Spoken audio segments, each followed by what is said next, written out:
สวัสดีค่ะ Thank you for joining us on Newsline. We are broadcasting live on NBT, Radio Thailand FM 88 and on NBT World. It's Friday, June the 26th, and you're with me, Tra Chirakosan.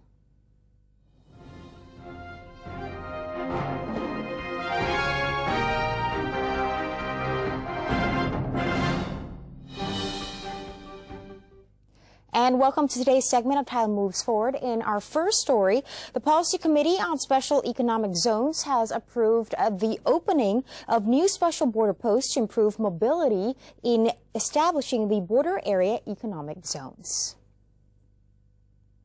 Prime Minister General Prayut Chan-o-cha revealed that this year's third Policy Committee meeting on Special Economic Zones establishment discussed matters regarding land rights, benefits, business categories, and international economic connections of the border area economic zones. The meeting also discussed the designation of heavy industrial zones and the expansion of economy in border areas where new special border posts will be set up to promote a better connected economic structure featuring neighboring countries. The Prime Minister has stressed that the expansion of new border posts will not influence boundary demarcation, while the public in the area must be given adequate information on relief measures for those affected. A public forum will be held for the public to voice their opinions on every project. He mentioned that the civil sector must be the strength that drives the establishment of social economy and encourage community businesses in the form of cooperatives.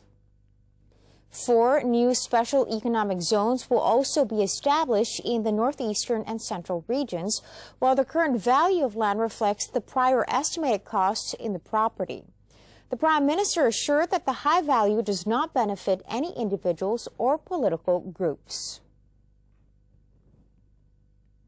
Defense Minister General Prayut Wongsuwan said he is hoping the United States will consider upgrading Thailand on its human trafficking watch list. General Prayut said Thailand has taken serious action against every aspect of human trafficking. He added that it will depend on U.S. deliberation today whether to remove Thailand from Tier 3 or not. The defense minister assured that if Thailand remains in Tier 3, the government will not be deterred and will continue to find ways to eradicate human trafficking in the country. In regards to the recent internal investigation of the police department, General Prayut said it will be conducted in a transparent manner to find out if any officers have been involved in the trafficking of Rohingya refugees. The Minister of Transport has said the European Aviation Safety Agency has decided to allow Thai airlines to continue flying to Europe despite the International Civil Aviation Organization's decision to red flag Thailand.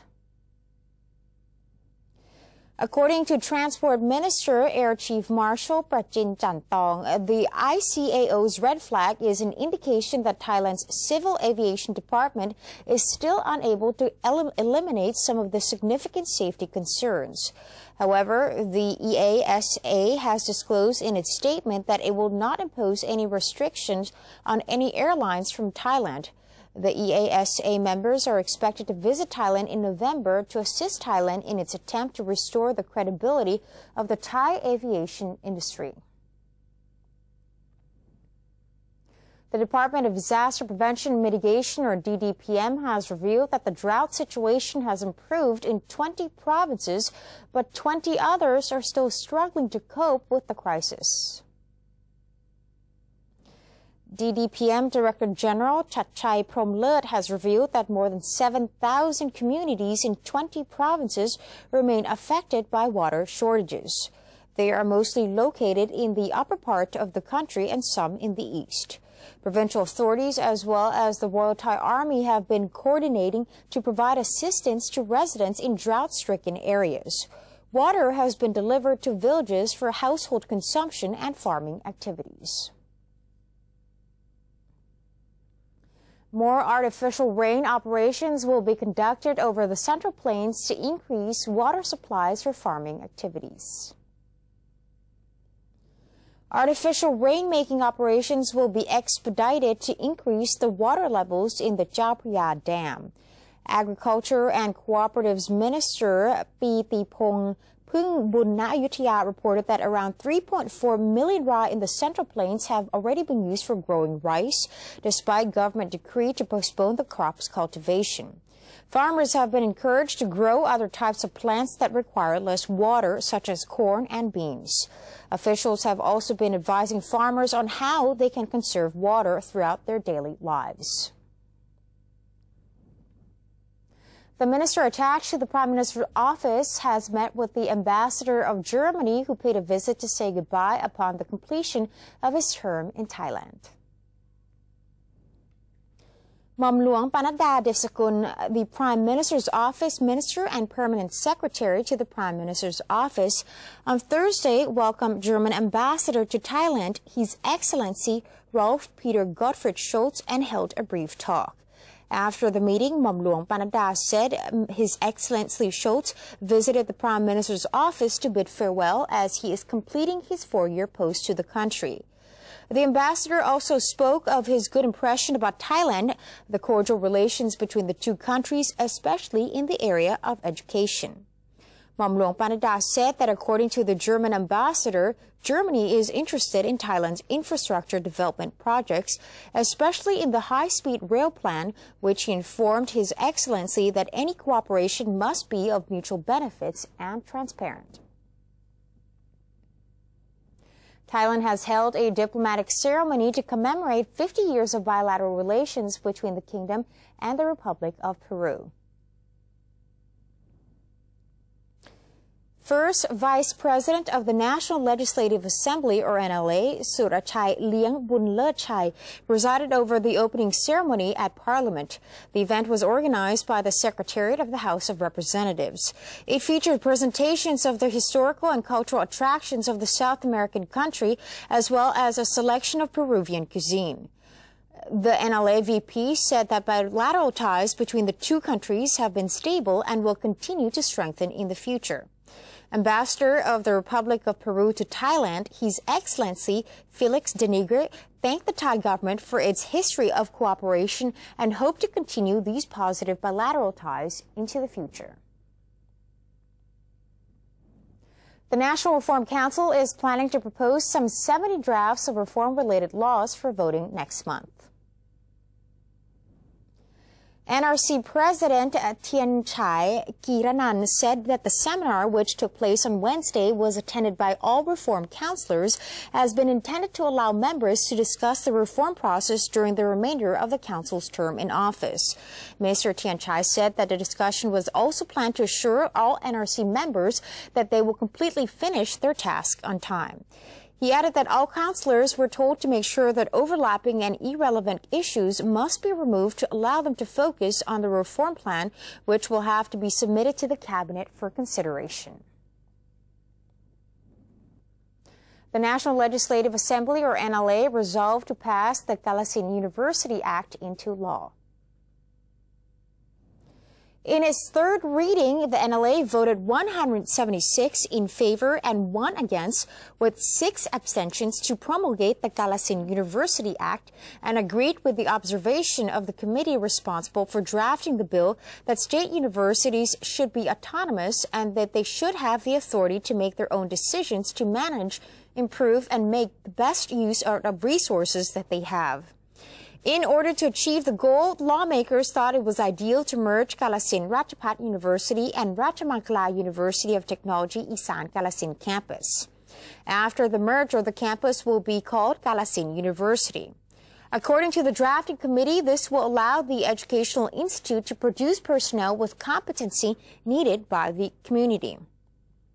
In addition, the lawmakers voted 176 to 0 with 5 abstentions to pass the Judicial Services of the Court of Justice Act, which was proposed by Dr. Wisnu Kriangam, Deputy Prime Minister in charge of legal affairs. Furthermore, the legislature resolved to put the Child Pornography Act into law after a unanimous vote of 171 in favor and 4 abstentions. The Bangkok Metropolitan Administration, or BMA, will be launching a major agricultural fair in the capital city early next month. According to BMA Deputy Governor Putsadi Tamthai, the launch of the Special Agricultural Fair is part of the BMA's policy to upgrade the livelihood of farmers and develop agricultural areas across the capital city. The fair is expected to give producers and consumers the opportunity to meet and do trading activities. Agro-producers from 26 districts of Bangkok will be invited to showcase over 100 items of top selected products such as organic vegetables, rice, seafood, and processed foods. Visitors will also be able to enjoy a number of interesting activities such as the flower and farming competitions, cooking demonstrations, and vocational training. The Carissa Karanda's garden, located at Ampher Bang Kon Thi in Samut Songkhram province, under the Siri Sompong brand, tourists and customers are free to visit this place every day, and this is the place where they can get their souvenirs. Let's have a look. This lovely garden of a riverside house is almost as energetic as the fish swimming underneath the small pier stretching out into the river. The garden is beautifully planned, with various corners for tourists to take memorable photos as they experience life in a riverside community. This allotment has been transformed into an agricultural tourist destination with a peaceful atmosphere. Though it is actually a production base and retail grounds of products made from Carissa Karandas, a traditional herb sold under the Siri Sompong brand. 72-year-old Siri Jalern Chang is the owner of the Maprav Mongkol Jalern Sap Factory, located at Ampher Bang Kon Thi in Samut Songkhram province. This place has begun growing Carissa Karandas throughout its 20 rai of land. One item the newer generation may not be familiar with, but for elders, is a fruit gifted with various benefits due to its medical effects after consumption. The herb's properties help in repairing the body and almost all forms of sickness. Uncle Siri says that he himself is not a person with good health. After consuming Carissa Karandas continuously, he felt that his health was improving significantly. Finding that Carissa Karandas is highly beneficial to our bodies, hence beginning to grow it around his house 6 to 7 years ago. ลูกดิบนะก็ลูกดิบนะสีนี้คือลูกดิบก็เบาหวานไขมันภูมิแพ้ความดันสูงไมเกรนทานลูกดิบได้ผลเร็วครับลูกสุกนะครับก็จะเหมาะแก่ผู้ที่มะเร็งเลือดจางเลือดน้อยหรือผู้ที่เป็นอะไรเขาเรียกแลทซิเมียอะไรเนี่ยนะโรคเลือดเนี่ยผมว่าได้ผลดีเกินคาดครับใบก็ปีสรรพคุณทางกินแล้วก็นอนหลับนะแล้วก็อะไรสมองจะโป่งรากต้นดอกมีสรรพคุณทั้งหมดSompong, Uncle Siri's wife, who is the pioneer of all processing and production procedures, leads a tour of the Carissa Karandas garden, and even recounts the delicacy's ancient history, which blossoms with a white-colored fruit. The stalk, although red, will turn white red as the fruit became riper and eventually goes from purple to black. In its life cycle, it will contain 3 tastes: sour, stale, and sweet. Processed Carissa Karandas are most commonly transformed into the 3 taste delicacies or refrigerated. Presently, consumers favor products with a less sour taste in order that the product can be consumed more readily. Furthermore, there are processed products which are turned into ice cream, smoothies, and freshly juiced drinks. For those interested in traveling to visit Carissa Karandas House Garden in Tambon Ban Nok Kwak, Ampher Bang Kon Thi in Samut Songkhram Province, please contact 034 730 954 and 034 703 191 for more information. And that's the end of today's edition of Time Moves Forward. Before we take a quick break, let's have a look at the exchange rates and commodity prices.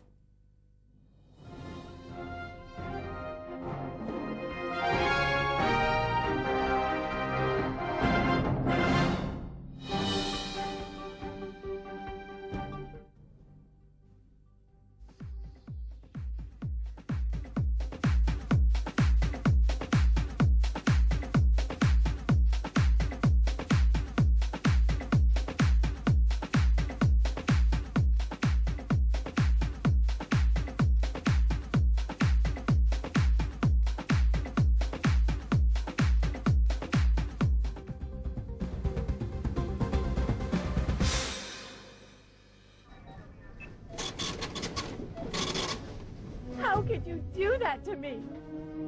Stop it! Huh? Don't you get it? I don't need you anymore. I just thought... Enough! We're through. There's someone else in my life. Say no to the past. Bring your own bag. Say no to plastic.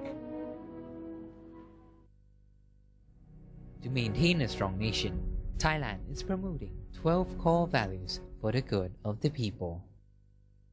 The 9th core value, being conscious and mindful of actions in line with His Majesty the King's royal statements.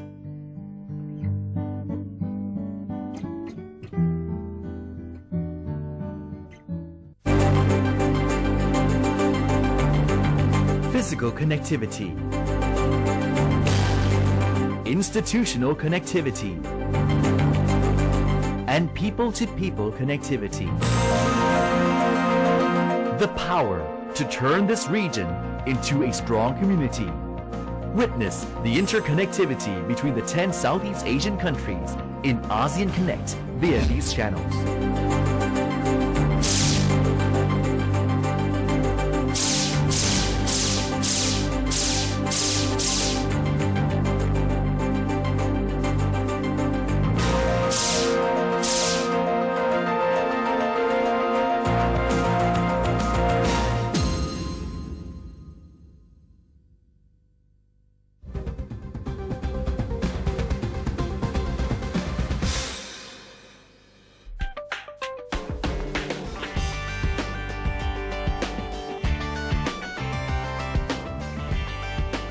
Welcome back. You're watching Newsline. Thailand Institute of Scientific and Technological Research has launched the ASEAN+3 Organic Agriculture Forum to provide opportunities for member countries to promote cooperative research in organic culture. ASEAN+3 Organic Agriculture Forum brings together specialists, researchers, and representatives from the 10 Southeast Asian countries, as well as China, Japan, and South Korea. Participants update one another on the latest technologies, innovations, and domestic outlook on organic agriculture in their individual countries. Organic farming is a form of agriculture that promotes sustainable health of the ecosystem through the use of such techniques as crop rotation, natural fertilizers, and biological pest control.